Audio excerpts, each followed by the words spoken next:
Opportunity होगी कि वो सुन लेंगे वहां से, लेकिन आपके पास दोबारा नहीं होगी, क्योंकि आप लोगों को तो यहाँ पर रिपीट करूंगा तो समझ में आएगी ना, दोबारा सुनाऊंगा। इसलिए बड़ा कीमती टाइम आप लोग भी निकाल के आए हैं, मैं भी बड़ा कीमती टाइम निकाल के आया हूँ, और मैं चाह रहा हूँ कि हम ध्यान के साथ बातों को सीख लें। अब तक हमने सीखा हमारे पास जो जिम्मेदारी है, हमारे पास जो औलाद है, वो हमारी औलाद नहीं है, वो खुदावंद की तरफ से एक जिम्मेदारी है जो हर उस शख्स को दी जाती है जो इस दुनिया में पैदा होता है। और खुदावंद ने कि ये एक निजाम चलाने के लिए हर फर्दे बशर को क्या किया है, जिम्मेदारी दी है, और वो हर किसी को ये जिम्मेदारी देता है और फिर वो देखता है कि वो इसका क्या करता है। और ये शुरू से होता आ रहा है, खुदावंद हमेशा कुछ चीज देके फिर देखता है कि ये बंदा इसके साथ क्या करता है। मुझे उसने अपना खादम चुना और मुझे ये खिदमत देने के बाद वो बैठा है, वो देख रहा है कि वो मैं इसके साथ क्या करता हूँ, और एक वक्त आएगा मुझे अपनी खिदमत का हिसाब देना पड़ेगा। अगर कोई यहाँ पे तबला बजा सकता है, उसके पास एक तबले की खिदमत है, उसको एक दिन हिसाब देना पड़ेगा कि मैंने तुझे एक टैलेंट दिया था, एक बरकत दी थी, तूने उसके साथ क्या किया। जो गा सकते हैं भला अच्छा है, और फिर वो गा सकते हैं। अगर आप लोग खुदावंद की हमद उसकी सताइश नहीं करते, सुबह उठ के खुदावंद पूछेंगे मैंने तुझे आवाज दी थी, तूने उस आवाज के साथ क्या किया, मैंने तो आंखें दी थी, आंखों के साथ किया, मैंने तो कान दिए थे, कानों के साथ क्या आप लोगों को नहीं पता इस बात का हिसाब होने वाला है। हम सब जो है एक दिन पकड़े जाएंगे। क्यों पकड़े जाएंगे? क्योंकि ये भाई आरिफ नहीं कह रहे, कौन कह रहा है? खुदावंद का कलाम कह रहा है, हम एक दिन पकड़े जाएंगे। जो भी चीज हमें दी जाती है, हमें इसी दुनिया में रहते हुए उसका हिसाब देना है, और फिर मरने के बाद एक परमानेंट हिसाब देना है। आज मैं ना तो आंखों पर बात कर रहा हूं, ना कानों पर बात करने वाला हूं, ना आपकी जुबान पर बात करने वाला हूं, ना किसी बॉडी पार्ट पर बात करने वाला हूं। मैं बात करने वाला हूं, आपको एक जिम्मेदारी दी गई है, और वो है आपकी औलाद। मैं आपकी औलाद के बारे में बात करने वाला हूं, जिसे जिम्मेदारी के तौर पर खुदावन ने आपको दे दिया, और देने के बाद फिर एक तरीकाकार उसकी कैसे ट्रेनिंग करनी है, कैसे सिखाना है, वो सारी की सारी बातें उसने इस किताब के अंदर दर्ज कर दी, और कहा कि ये सारी चीजें जो हैं तूने अपने बच्चों को सिखानी है। क्यों सिखानी है? ताकि ये उसी रास्ते पर चलता चलता बड़ा हो, और एक वक्त आए कि जब कोई इसको किसी गलत साइड पे लेके जाना चाहे, तो जब ये बचपन से एक चीज सीखता रहा है, तो फिर तब ये नहीं मुड़ेगा, फिर चाहे जो मर्जी, चाहे इसकी गर्दन उतार दी जाए। अलमिया ये है कि आज मुल्क पाकिस्तान में आप सब देखते हैं आए दिन मजहब जो है वो कन्वर्ट होते हैं बच्चे। क्यों बच्चे कन्वर्ट होते हैं? दूसरे मज़ाहिब को एक्सेप्ट कर लेते हैं। जिसने इस्लाम कबूल कर लिया ये हिंदू हो गया, और कोई हिंदू कुछ हो रहा है, मुस्लिम कुछ हो रहा है। वजह ये है क्योंकि उनकी बेस ठीक नहीं होती। जो चीजें सिखाने के लिए कही गई हैं हम बच्चों को नहीं सिखाते। फिर एक वक्त आता है वो यूहन्ना से यूसुफ यूहन्ना से मोहम्मद यूसुफ यूहन्ना बन जाता है। वजह ये होती है बेस ठीक नहीं थी। अगर क्रिकेट के साथ साथ बचपन में ही ये चीज भी सिखाई जाती, तो आज फख्र के साथ जब मैच लगता तो हम लोग बड़े फख्र के साथ देखते यूसुफ यूहन्ना आया। देखते थे कि नहीं देखते थे? लेकिन अब जब उसकी बारी आती है, चर्च में खड़ा हूं, मुझे पता है लोग गालियां निकालते। वजह क्या है? बेस ठीक नहीं की। जिम्मेदारी जो थी उस जिम्मेदारी को अच्छे तरीके से नहीं निभाया।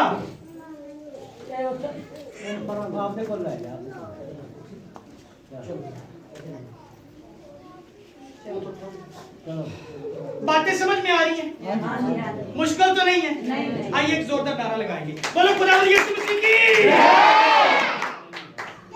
अब तक हम सीख चुके हैं। मैं आज बात करने वाला हूं किन पर? औलाद पर। और औलाद एक जिम्मेदारी है जो हमें मिली है। और फिर एक और बात बताता चलो, इसमें कोई रिक्वायरमेंट नहीं है कि कोई कितना बड़ा मजहबी है और कोई कितना बड़ा वो मजहबी नहीं है। कोई ऐसी कैटेगरी नहीं है। वो जो बहुत बड़ा मैं पादरी हूं, मुझे भी उसने दी है, जो पादरी नहीं है उसे भी उसने दी है। दी है कि नहीं दी? कोई महल के अंदर है या फिर कोई भट्ठे पे या फिर किसी तरह की भी जॉब करता है, वो हर किसी को जिम्मेदारी देता है कि नहीं देता? देता है ना, सबको जिम्मेदारी दी है।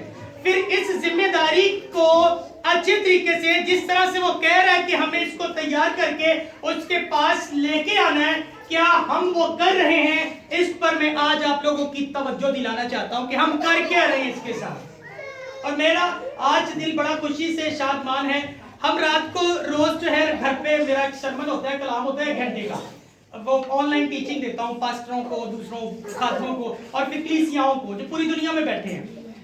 रात को डेली हर रोज हम लोगों ने 1 घंटे की टीचिंग देनी होती है, लोग सुन रहे होते हैं पूरी दुनिया में बैठ के। आज सुबह मेरा बेटा अभी ढोलक बजा रहा था यहाँ पे, एडवन गिल, एडवन।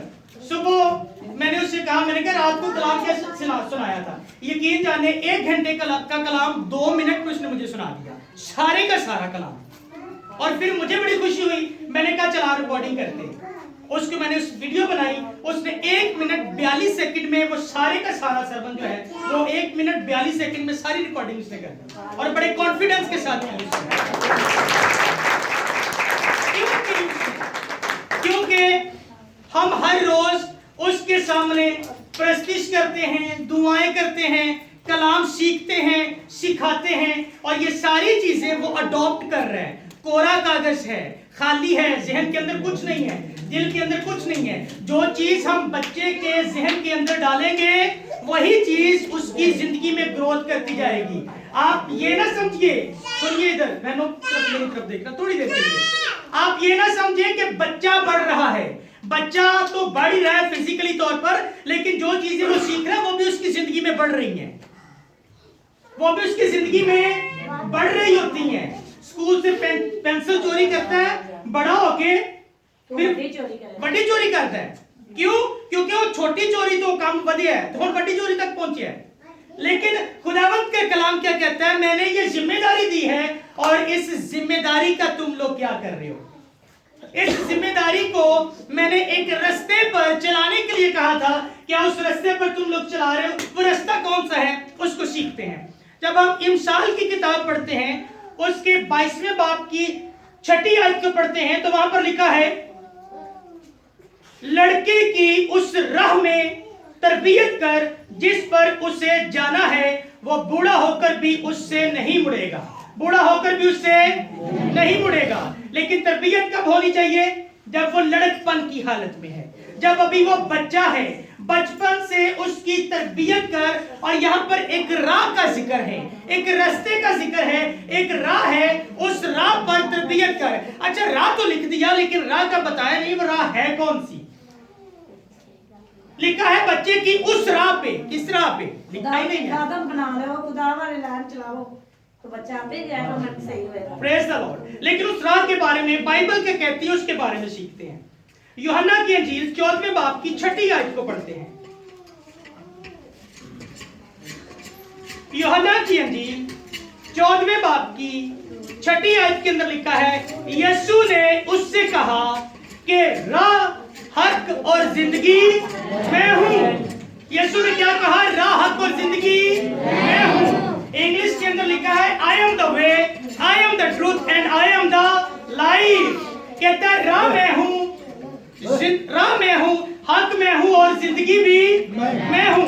यानी कि जिस रास्ते पर तुम लोगों को चलना है वो रास्ता कौन है? वो मैं हूं। और जो उस रास्ते पर चलाने वाला है, जो तुम्हारा हाथ पकड़कर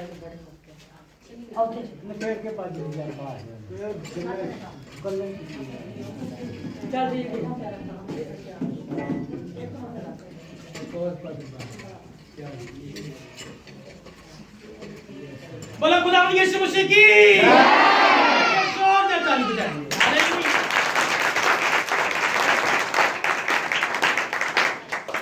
तो इमसाल की किताब के अंदर सुलेमान बिन दाऊद क्या कहता है? कहता है बच्चे की उस राह पर तरबियत कर जहां से वो बूढ़ा होकर भी नहीं मुड़ेगा। अच्छा, यहाँ पर राह का तो जिक्र कर दिया, लेकिन वो राह है कौन सी? उसको जानने के लिए हम यूहन्ना की अंजील उसके 14वें बाब की 6ठी आयत को पढ़ते हैं, जहां पर लिखा है, यीशु ने कहा कि राह कौन है? मैं हूं। राह कौन है? अच्छा, यहाँ पर एक बात मैं आपको क्लियर करता चलूं। यीशु ने कहा रास्ता मैं हूं। किसके बारे में सिखाना है? यीशु के बारे में। किसके बारे में लोगों को बताना है? किसके बारे में बच्चों को बताना है? यीशु के बारे में। यहाँ पर एक बात मैं क्लियर ये करना चाहता हूँ कि बहुत से लोग मुख्तलिफ मिशनों के साथ जुड़े होते हैं। अच्छा, इस बात को जरा ध्यान के साथ सुनिएगा, ये आप लोगों के लिए सीखना बहुत जरूरी है। कोई कहता है मैं कैथोलिक हूँ, कोई कहता है मैं भाई मिशन से ताल्लुक रखता हूँ, कोई कहता है न्यू अपॉस्टोलिक हूँ, कोई कहता है यहोवा विटनेस हूँ, कोई कहता है चर्च ऑफ पाकिस्तान के साथ जुड़ा हूँ। ऐसा है ना दुनिया के अंदर? किसी से पूछे यार तू कौन है, कहना मैं कैथोलिक हूँ, ऐ नहीं कहेगा मसीही हूँ, सबसे पहले कहेगा मैं कैथोलिक हूँ या फिर कोई भी मजहब, कोई भी फिरका। लेकिन बाइबल कहती है, यीशु ने कहा राह कौन है? मैं हूँ। क्या उसने कहा कि जिस राह पर तुम्हें चलना है वो कैथोलिक है? कैथोलिक के कवानीन है, भाई मिशन के कोई कवानीन है, न्यू अपॉस्टोलिक के कोई कवानीन है? यीशु ने कहा राह मैं हूं, यानी कि अपने बच्चों की तरबियत करनी है, उसे मेरे बारे में बताना है कि मैं इस दुनिया में आया और मेरी माँ ने मुझे किस तरह से बड़ा किया, और फिर मैंने जो है वो 12 साल की उम्र में किस तरह से फकीरों फरीसियों को सिखाना शुरू कर दिया था। किस तरह से जब मैं बड़ा हुआ तो बड़ा होने के बाद मेरे बाप ने मुझसे अपनी वो मर्जी पूरी करवाई जिसके लिए उसने मुझे दुनिया के अंदर भेजा था। मुकद्दसा मरियम के पास खुदावंद यीशु मसीह को एक जिम्मेदारी के तौर पर भेजा गया, जैसे आपके पास ये औलाद जिम्मेदारी के तौर पर भेजी गई। इसीलिए एक जगह पर खुदावंद यीशु मसीह कलाम सुना रहे थे लोगों को, तो शागिर्द आए, कहते हैं तेरी माँ और तेरे बहन भाई बाहर आए हैं। तो यीशु ने क्या कहा? उसने कहा मेरी माँ मेरे बहन भाई वो हैं जो खुदावंद का कलाम सुनते हैं। क्यों उसने ऐसा कहा? क्योंकि उसे पता था कि मैं इस दुनिया के अंदर ये रिश्तों के भंवर में बढ़ने के लिए नहीं आया, इसके अंदर वो जो है अपने आप को मुलव्वस करने के लिए या फिर मेंटली तौर पर यहाँ पर इन रिश्तों की वजह से डिस्टर्ब होने के लिए नहीं आया, मैं बाप की मर्जी पूरी करने के लिए आया। और उसने कहा भी कि बाप ने मुझे अपनी मर्जी पूरी करने के लिए भेजा है, और वो मर्जी पूरी करने के बाद फिर बाप के पास उसके दाहिनी तरफ जाके बैठा है। बाइबल बताती है जहां से वो फिर आने वाला है, जहां से वो फिर आने वाला है। तो हम सीख रहे हैं हमारे पास औलाद है, वो हमारी नहीं है, वो हमें जिम्मेदारी के तौर पर दी गई है, और फिर उसे खुदावंद यीशु मसीह के बारे में बताना है। खुदावंद यीशु मसीह के बारे में बताना क्या है? यीशु इस दुनिया में आया, यीशु ने ये मौजज़ात किए, यीशु ने इस तरह की तमसीलें दी, यीशु ने अपनी जान दे दी। बेटा तू भी इस दुनिया में आया है ताकि यीशु के बारे में सीखे, और जो यीशु ने किया वैसा तू भी करे, जो यीशु ने किया वैसा तू भी करे, आप लोग भी करें। मत्ती की इंजील 14वें बाब की 16वीं आयत के 14वें बाब, मत्ती की इंजील 16वें बाब की 24वीं आयत के अंदर लिखा है कि अपनी खुदी का इनकार करो, अपनी सलीब उठाओ और मेरे पीछे हो लो। यीशु ने कहा फिर तुम मेरे शागिर्द हो। क्यों कहा ऐसा? क्योंकि उसने खुद ऐसा किया था, उसने सलीब उठाई। वो हमें क्या कह रहा है? हमें भी सलीब उठाने के लिए कह रहा है। क्या आपके बच्चे जब बड़े होंगे सलीब उठाने के लिए तैयार हो जाएंगे? आप लोगों को लगता है आप लोग ऐसी तरबियत कर रहे हैं कि ये सलीब उठाने के लिए तैयार होंगे? सोचने से आया तुझे तो फिर सोचने और करने में बड़ा फर्क होता है। सोचता तो मैं भी हूं मेरा बेटा बड़ा होकर हेलीकॉप्टर चलाए, लेकिन मेरे सोचने से थोड़ी चलाए, मुझे उसकी उस राह पे तरबियत करनी पड़ेगी। अभी से मुझे छोटा हेलीकॉप्टर, फिर थोड़ा बड़ा होगा मुझे थोड़ा बड़ा हेलीकॉप्टर, वो जो रिमोट पे चलता है, क्योंकि उसका ज़हन तैयार करना है, तो मुझे वही चीज उसको उसी लेवल पे रखना होगा एंड तक। यहूदी लोग ऐसा करते हैं, जिस तरह का बिजनेस उन्होंने बच्चे को करवाना है वो बचपन से उसी तरह के खिलौने ला के देते हैं, उसी तरह की तालीम दिलवाते हैं, उसी तरह के सब्जेक्ट रखवाते हैं अपने बच्चों को, आखिर तक वो वही करता रहता है। डॉक्टर बनाना है तो छोटे बच्चे को ही वो नकली इंजेक्शन ला के देते हैं, दवाइयां ला के देते हैं, या किट ला के देते हैं जिसमें मेडिसिन होती है, कैसे रखते हैं बच्चों। जिसको उसने डॉक्टर बनाना है बचपन से ही उसके हाथ में टीके पकड़ा देते हैं, उसको वो कानों में लगाने वाली दे। क्यों? क्योंकि उसका जहन उसने बड़ा होके वही बनाना है ना उसको। हम चाहते हैं हमारे यीशु, हमारे शागिर्द, हमारे जो बच्चे हैं वो यीशु के शागिर्द बने, यीशु के पैरोकार बने। और बाइबल कहती है वैसा ही मिजाज रखो जैसा कि मसीह का। तो मसीह का मिजाज कैसे आएगा? अगर बचपन से ही आप यीशु के बारे में बताना शुरू करेंगे, ये यीशु है, ये आया, ये किया और ये चला गया और ये आने वाला है। यही थी खुदा यीशु मसीह की मुख्तसर जिंदगी। आया, काम किया, शागिर्दों को हुक्म देके चला गया और फिर एक वादा किया, जाता हूं फिर वापस आऊंगा। कहता है जाता हूं तुम्हारे लिए जगह तैयार करता हूं, और अगर मेरे बाप के पास मकान ना होते, घर ना होते, महल ना होते तो अभी कह देता है वहां पर, और मैं आने वाला हूं और फिर आकर तुम लोगों को भी जो मेरे हुक्मों के मुताबिक जिंदगी बसर करते होंगे मैं उनको अपने साथ ले जाऊंगा। हवा में कौन कौन उड़ना चाहता है? अरे सवालों पर फिर, क्योंकि उस तरह नहीं उड़िया जाना। वैसे वही लोग उड़ेंगे जो उसके हुक्मों पर अमल करते हैं। हवा जो उड़ जाना है, यीशु ने जदों आना है। तो मकनातीस जो है ना वो लोहे को खींचता है, वो कभी भी सोने चांदी रुपए पैसे को नहीं खींचेगा, वो लोहे को खींचेगा। इसीलिए अगर हम कहें मकनातीस के साथ वो हमें कश्य सिकल वैसे खींचे, तो फिर हमें जो है वो यीशु की तरह या फिर उसके साथ एक मेल बनाना पड़ेगा। जब तक वो रद्द अमल सिस्टम नहीं होगा तब तक आप लोग वो नहीं खींचेंगे, ऊपर नहीं जाएंगे आप लोग। मुझे पता चला था पीछे कुछ देर पहले, तब हैनियल अभी नहीं हुआ था, उससे पहले कुछ संडे स्कूल का सिस्टम यहाँ पे शुरू किया गया था बच्चों को ना सिखाने वाला, हुआ था कुछ ना। तो ये जिम्मेदारी सिर्फ फादी साहब या फिर जिन्होंने शुरू किया उनकी थी, यहाँ पे तो पेरेंट्स की थी, वालिदैन की जिम्मेदारी थी कि बच्चों को भेजते, क्योंकि उनको जिम्मेदारी अपनी दी गई है सिखाने की, आप लोगों को जिम्मेदारी दी गई है कि भेजने की। भेजो और फिर जो है ये सीखें, और सीखेंगे तो फिर बड़े होकर ये रुस्वा नहीं करेंगे। ज़बूर नबी कहता है, हवाले ज्यादा नहीं पढ़ाना चाह रहा, ज़बूर की किताब में लिखा है कि बच्चा जब बड़ा होगा अगर अच्छी तरबियत नहीं होगी तो सबसे पहले किसको रुस्वा करेगा? माँ को, बाप को नहीं, माँ को, माँ को रुस्वा करेगा। लिखा है माँ को रुस्वा करेगा।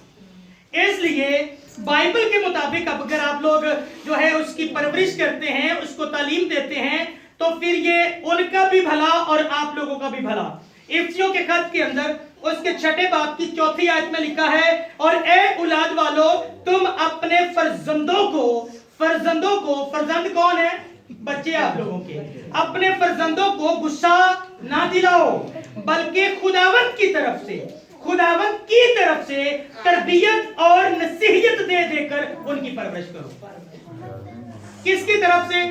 खुदावंद की तरफ से तरबियत और नसीहत, दोनों चीजें अपने बच्चों को करनी है। और अगर हम बचपन से ही बच्चों के जहनों में जो डालेंगे ना, जो गंध भरते जाएंगे, जो हमारे दिलों की भड़ास होती है ना, वही चीज अगर हम बच्चों में डालते जाएंगे ना, तो बड़े होकर कल को जब उनकी शादियां हो जाएंगी वो भी हम लोगों की तरह करेंगे।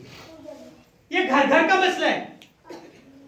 बचपन में जहां पे बच्चों को बिठाएंगे, आखिर में वहीं पे आप लोग उनको, बड़े भी होंगे ना तो फिर वो नहीं छोड़ेंगे वो चीज, जितना मर्जी कोशिश कर लीजिएगा, क्योंकि आप लोगों ने बचपन से उनको नहीं सिखाया।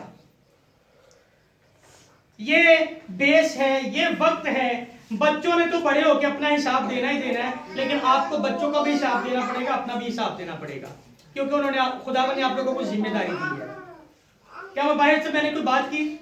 बाइबल के बाहर से कोई बात की? सारी बातें बाइबल के अंदर से थी ना।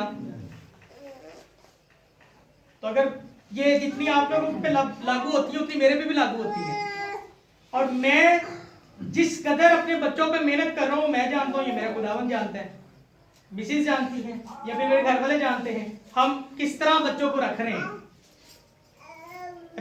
तो आज जब वो छोटे छोटे ऐसे काम करते हैं, गीत गाते हैं, दुआएं करते हैं, और हमारी भतीजियां मीरा बैगनेस और बच्चे सारे इकट्ठे हो जाएंगे, मैं आता जाऊंगा, चाचू चाचू मतलब आओ प्रस्तिश करें, गीत गाएं। फिर वो शुगली बच्चे डांस करते हैं, साथ में कोई बजा रहा है, कोई कुछ कर रहा है, कोई कुछ कर रहा है। क्यों? क्योंकि बेस है उनकी, अभी सिखा रहे हैं उनको, सीखेंगे कल को प्लेटफॉर्म पे खड़े होके वही कुछ कर रहे होंगे। इसलिए थोड़ा अक्ल नु हाथ मारो जिम्मेदारी है, इस जिम्मेदारी का हिसाब देना पड़ेगा।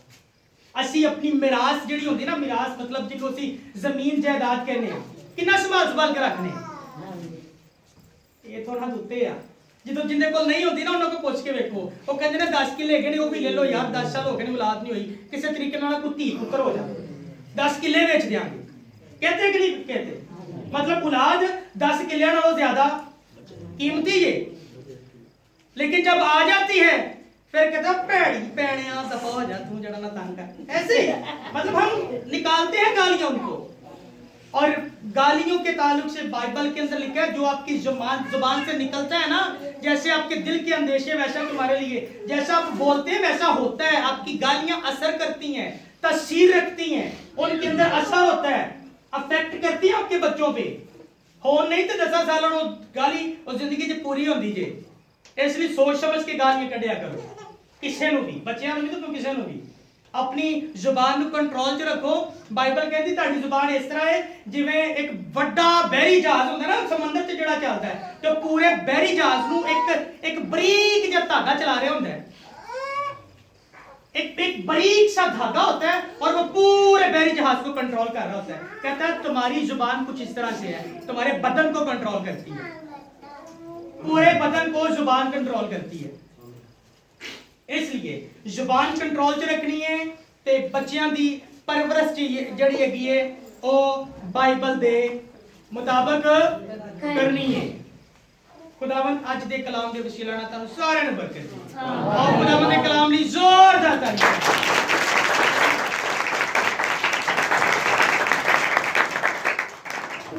ਉਹਨੇ ਜਿਹਨੂੰ ਕਲਾਮ ਪਸੰਦ ਆਇਆ ਭਾਈ ਰੱਬ ਦੇ, ਉਹਨੇ ਜ਼ੋਰਦਾਰ ਤਾਲੀਆਂ।